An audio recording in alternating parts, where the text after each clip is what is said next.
माधवनगर के युवा व्यवसायी राखी मोटवानी के ऊपर जानलेवा हमला कराने के मास्टरमाइंड विनय वीरवानी की गिरफ्तारी के बाद कोतवाली पुलिस ने न्यायालय से 3 दिन की रिमांड पर लेकर उससे पूछताछ शुरू कर दी है। पूछताछ में कई चौंकाने वाले खुलासे विनय वीरवानी ने किए हैं।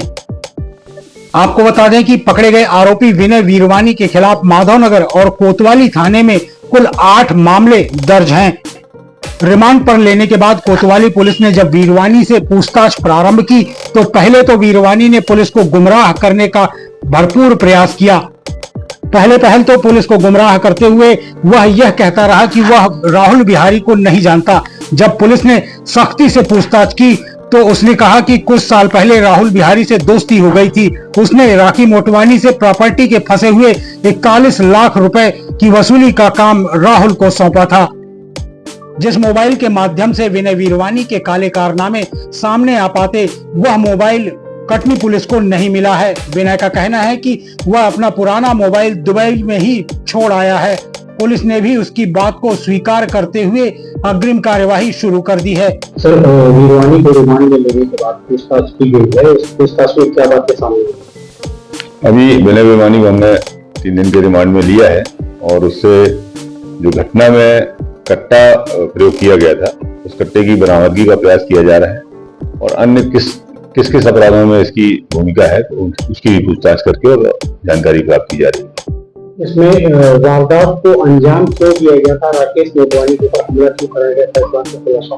हाँ, वो तो FIR में ही है। राकेश मोटवानी से इनका एक पार्टनरशिप में दुकान थी और फिर इनका हिसाब किताब हुआ। 41 लाख रुपए का विवाद था जैसा कि बताया है। तो उस संबंध में इनका विवाद हुआ था। इसी बात पर से विवाद हुआ था, झगड़ा हुआ था।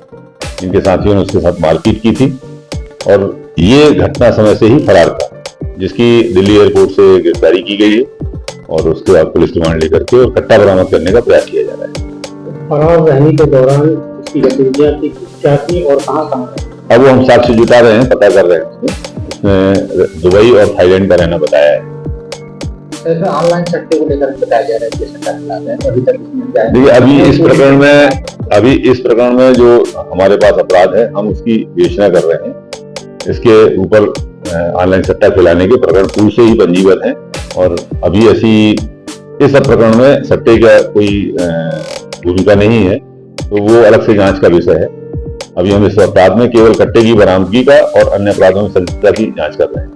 बिहारी गैंग से ताल्लुकात की बातें किस तरीके से सामने? वो तो FIR में ही हुआ था कांजी के समय पे कि राहुल बिहारी के साथ भी इसका झगड़ा हुआ था और राहुल बिहारी के साथी